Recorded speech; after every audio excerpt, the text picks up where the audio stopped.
Hey, this is Brett the Hitman Hart, and you're listening to the greatest show on the airways right now, Hyper Turbo Stooseball. Hello, football fans. We're here back in the Hyper Turbo studio, stocking the mini fridge, Febrezing the foam fingers, cataloging the chips, and providing the ultimate football fans, that's you, with the lock of the week. The NFL is back in action this week, starting on Thursday night when the Baltimore Ravens and the champs, the Kansas City Chiefs, go head to head.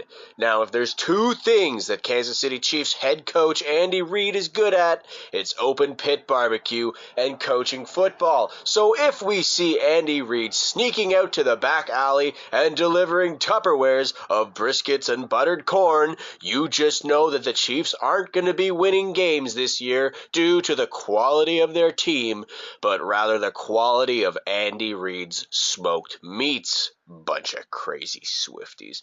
Moving on now, it seems that the NFL has taken a page from pirate metal band Ailstorm's album Seventh Rum of a Seventh Son and have said, "Come to Brazil!"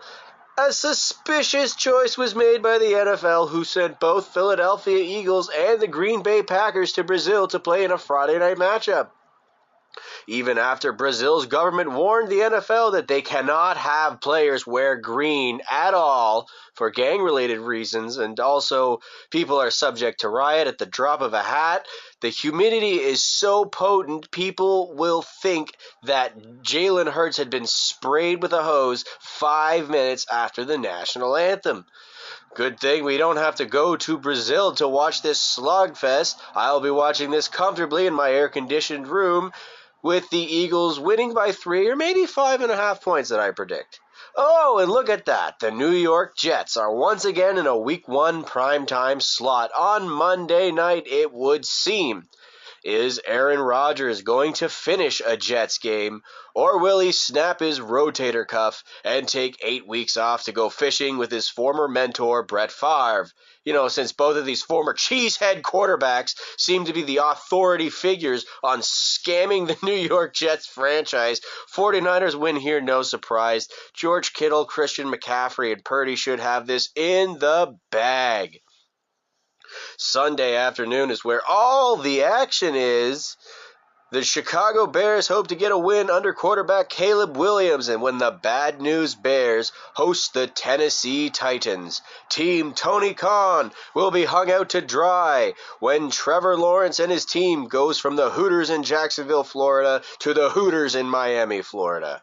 Mike McDaniels and the Miami squad are looking to keep the run they had last season alive as more of the same Miami Dolphins look to establish themselves as top contenders in the AFC. The Arizona Cardinals, who are not relocating to Utah, will begin this season in Orchard Park, New York to take on the Mark Ruffalo Bills. Josh Allen wants to take the Bills to the bowl, but players like Diggs are abandoning the ship like the rats that they are. Sinking ship or not, it's only week 1, and Buffalo are still a wagon for the time being. I say Buffalo wins by maybe 6 points if it's chilly out, 14 points if the run game is damaged, but still fully operational like the second Death Star. And yes, the story of the Death Star, a multi-million-dollar project that inspired an empire for years, until some punk greenhorns from Space, Wisconsin blew up the whole dynasty. And that sounds like, to me, the Dallas Cowboys, who will do battle with the Browns of Cleveland.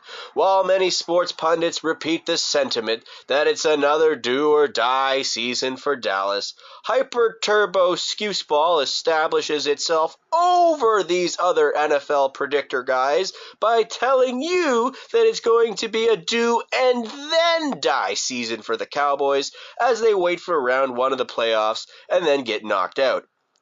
That being said, the Cowboys should take the win over the Browns on Sunday. And, a wise Texan once told me that the key to victory is mental preparation.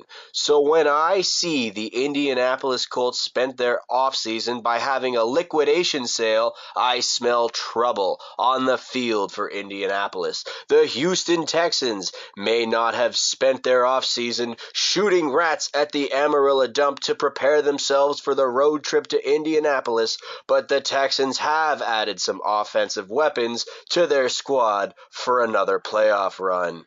When the game is over, you'll see a box score that reads over 175 yards on offense as Colts Stadium changes its name from the Loud House to the C.J. Stroud House. And earlier this week, a teenager told me that my last episode of this show was mid. And in the NFL, mid means you're at least a 500 team with 7 or 9 wins under your belt. And that's miles ahead of the Carolina Panthers. So yeah, Derek Carr, he may apply A5-3-5 to his back and sunscreen every halftime, and he may reek like an ointment factory. Chris Olave is probably going to fall and flop on the field butter side down like a piece of toast, but that's no big deal. The New Orleans Saints might be mid this season, and they will be mid all their way to 7 wins this year, and it's all going to start with the Carolina Panthers as the New Orleans Saints are the Hyper Turbo Scooseball Lock of the Week. Oh, and the Panthers' defense is worse than this oat milk latte that Zach McGibbon left on my desk this morning. Come clean up your garbage.